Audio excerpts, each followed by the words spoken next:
आमच्या हक्काचं लेखन व माय मग कुणी नाही केलं भलं व माय अग दिल्लीचं दालन फुलं व माय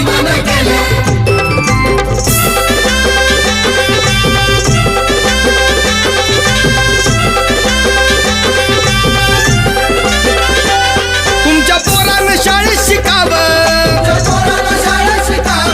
आशाला जारीला मुकावं